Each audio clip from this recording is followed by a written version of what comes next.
लेकिन परमेश्वर ने कहीं नहीं लिखा कि यही एकलौता चर्च होगा जहां पर आप चंगे होंगे। वो आत्मा और सच्चाई से लगी है प्रभु के काम के लिए। एक दिन टाइम आएगा कि प्रभु उसके द्वारा भी बहुत सी आत्माओं को बचवाएगा।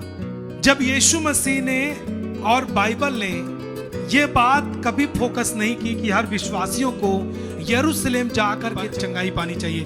क्या बाइबल में यह कभी कहीं लिखा है? आपके आत्मिक पिता परमेश्वर के दास ने 100 दिन से ज्यादा जेल में बिताए। एक बात जो प्रभु ने मुझसे बोली, एक बात मैं आपसे बोलना चाहता हूं। प्रभु यीशु मसीह जो एक उद्धारकर्ता के रूप में इस दुनिया में आया, जिसने लोगों को सुसमाचार दिया और जिसने कहा मार्ग सत्य और जीवन मैं ही हूं, बिना मेरे द्वारा पिता के पास कोई नहीं पहुंच सकता। आप सबको पता है कि यीशु ही इस जगत का उद्धार करता है और वो एक लौता प्रभु है, इकलौता प्रभु, इकलौता मार्ग है, इकलौता जीवन है। आप सबको पता है। और बाइबल कहती है कि यूहन्ना 3:16 में कि परमेश्वर ने जगत से ऐसा प्रेम रखा कि उसने अपने इकलौते पुत्र को दे दिया, ताकि जो कोई उस पर विश्वास करे, किस पर? इकलौते पुत्र पर, इकलौते प्रभु पर विश्वास करे, वह नाश ना हो परंतु अनंत जीवन पाए। इसका मतलब कि दुनिया के लिए प्रभु ही उद्धार के मार्ग के लिए प्रभु के रूप में, जिसे परमेश्वर ने भेजा, जिसे हमें और आपको विश्वास करना चाहिए, वो एक लौता है और वो रहेगा। लेकिन कभी भी परमेश्वर ने कलीसिया को या फिर पास्टर को या फिर विश्वासी को एक लौता नहीं बनाया, ना बताया, ना कहीं पर लिखा है। प्रभु एक लौता है, लेकिन कलीसिया कई हो सकती हैं, असंख्य हो सकती हैं, जो अलग अलग लोगों के लिए अलग अलग जगहों पर परमेश्वर ने ले जाएगा और तैयार करेगा। बाइबल में आप कहीं भी पढ़िए, हर जगह आप केवल एक लौते के रूप में जिस पर विश्वास करना है, यीशु ही प्रभु के रूप में दिखेगा। और लिखी भी है बात, लेकिन परमेश्वर ने कहीं नहीं लिखा कि यही एक लौता चर्च होगा जहां पर आप चंगे होंगे, यही एक लौता चर्च होगा जहां से आप उद्धार पाएंगे, यही एक लौता चर्च होगा जहां पर आप उद्धार के वचनों को सुनेंगे। नहीं, ऐसा कहीं नहीं लिखा गया। आप हमें एक बात बताएं कि यीशु मसीह ने जन्म कहां पर लिया? यरूशलेम में। उसने सेवा के काम कहां शुरू किए? यरूशलेम से। उसने क्रॉस पर वहीं पर अपनी जान दी और आज भी वहीं पर वो जगह है जहां पर उसने बैठे पहाड़ी उपदेश दिए लोगों को। आराधनालय में जिस जगह पर उसने उपदेश दिए वो सब वहीं पर हैं। और यीशु मसीह मरा और जहां पर उसको रखा गया वो कब्र भी वहीं है जहां से वो जी उठा। आज भी वो गवाही दे रहा है वो कब्र। जब यीशु मसीह ने और बाइबल ने ये बात कभी फोकस नहीं की कि हर विश्वासियों को यरूशलेम जाकर के चंगाई पानी चाहिए। क्या बाइबल में यह कभी कहीं लिखा है? क्या कोई परमेश्वर का दास बोलता है कि हर विश्वासियों को यरूशलेम जाना ही जाना चाहिए? यरूशलेम जाओगे तब आप चंगे हो जाओगे, यरूशलेम जाओगे तब आप जीवन पा जाओगे, आप उद्धार पा जाओगे। क्या बाइबल में कहीं पर लिखा? उसने ये लिखा कि आप यीशु को जानोगे, आप उद्धार पाओगे। आप यीशु को अपना प्रभु स्वीकार करोगे, आप चंगे हो जाओगे, आप उद्धार पा जाओगे। इसका मतलब कि जब प्रभु यीशु मसीह ने जहां पर जन्म लिया उस जगह को इकलौता बनाया तो, लेकिन वहां पर लोगों को भेजने के लिए, चंगाई के लिए, छुटकारे के लिए नहीं भेजा, परंतु उसने अपने 12 चेलों को, एक चेले को नहीं 12 चेलों को उसने चुना। 12 में उसने 11 को अपनी सेवा के लिए यूज किया। और थोमा एक जो परमेश्वर का दास था, चेले में से एक था, वो भारत देश में आकर उसने सुसमाचार का प्रचार किया। और उस थोमा के जरिए यहां पर आज हजारों लाखों सेवक इस भारत देश में खड़े हैं। वैसे ही अलग अलग देशों में, अलग अलग जगहों पर, पूरे पृथ्वी के अंदर परमेश्वर ने अपने अलग अलग दासों को नियुक्त किया है। अमेरिका में किसी और को, भारत में किसी और को, पंजाब में किसी और को, यूपी में किसी और को, महाराष्ट्र में किसी और को। उसने कभी भी ये नहीं कहा कि एक ही चर्च होगा जहां पर आप चंगाई पाएं और ना कोई जीवित चर्च, ना कोई परमेश्वर का दास इस बात का चैलेंज करता है कि आप मेरे चर्च में आओगे तभी चंगे होगे।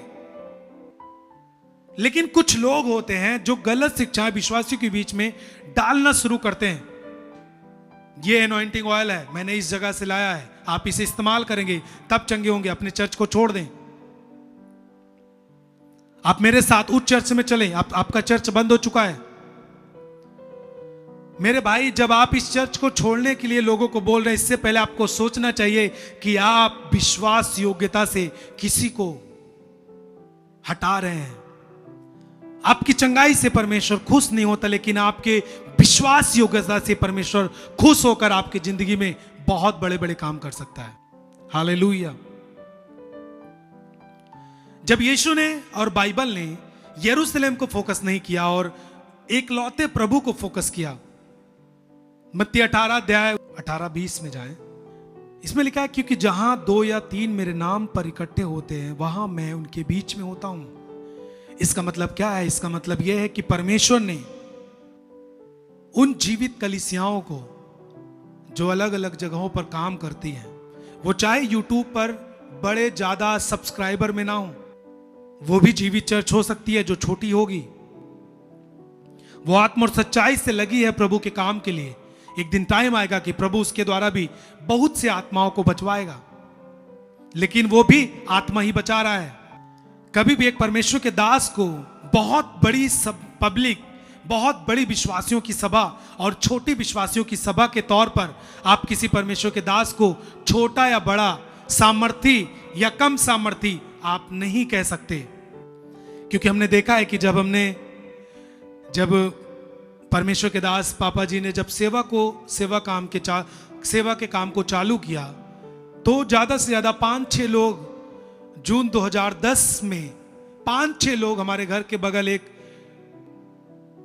कच्चा घर था और उस पे खपरैल था, पन्नी डाली हुई थी और उसके अंदर 5-6 लोग मिलकर सेवा के काम करते थे। उस समय बहुत बड़े लोग नहीं थे, बहुत ज्यादा लोग नहीं थे, बहुत अमीर लोग नहीं थे, बहुत माने जाने लोग नहीं इकट्ठा होते थे वहां पे। 4-5 लोगों ने फ्राइडे को प्रार्थना करना प्रभु की अगुवाई से शुरू किया और हमने देखा कि बड़े बड़े काम होने शुरू हुए। लकवे के रोगी का चलना, कोढ़ी को शुद्ध होना, दुष्ट आत्माओं से बंधे लोगों को आजाद होना, पापों से लोग मन फिराते थे, साकलों में बंधे हुए लोग आजाद होते थे। और इस तरह करके छोटी सेवकाई, जब लोग आजाद होना शुरू हुए, चंगे होना शुरू हुए, वचन को पाना और उद्धार अपने अंदर नए जीवन को पाना लोग शुरू हुए, लोगों की संख्या बढ़ती गई और चमत्कार होते गए और आज इस तरीके से कलीसिया बहुत ऊंचे स्थान पे आके खड़ी है। आपको पता होना चाहिए कि आप जिस जगह पर हैं, आप यूपी में हैं, आप जिस जगह गांव में आप रहते हैं, यहां पर बहुत बड़े बड़े काम को हमने देखा है, लेकिन बहुत सारे विश्वासी अपने जीवन की गवाही माइक के सामने, पब्लिक के सामने नहीं दे पाते। बहुत बड़ी बड़ी गवाहियां, कितने सालों से लोगों के पास संतान नहीं थे, वे सब संतान पा चुके हैं। आप जो वचन सुन रहे हैं, जो इस चर्च की अभी लगातार वचन में सुन रहे हैं, आप सब ने खुद अपने जीवन में एक बड़े ग्रेस को पाया, बड़े अनुग्रह को पाया है और वचन की शिक्षाओं को पाकर आज बढ़ चुके हैं।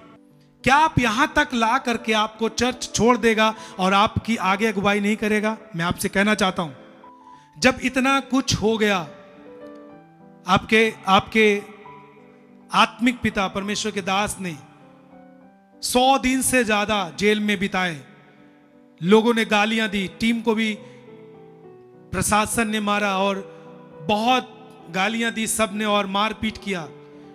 इन सब को सहते हुए भी आज आपके लिए प्रार्थनाएं करना और आपके लिए वचन को सिखाना, आपके लिए प्रार्थना करना और आप तक कैसे पहुंचा जा सकता है। जब यहां तक खड़े हैं तो आगे भी क्यों ना खड़े रहेंगे। यीशु मसीह ही केवल इस दुनिया का प्रभु एकलौता है, लेकिन चर्च परमेश्वर ने कई नियुक्त किए, पास्टर्स कई नियुक्त किए, विश्वासियों की संख्या बढ़ती जा रही है। इसलिए जहां पर परमेश्वर का आत्मा जिस व्यक्ति को रख दे और बोल दे कि अब तुम्हें इस चर्च के साथ रहकर, इस मेरे दास के साथ रह करके सेवा के काम को करना है और उद्धार के काम को पूरा करना है, आपको उसी के साथ लग जाना चाहिए।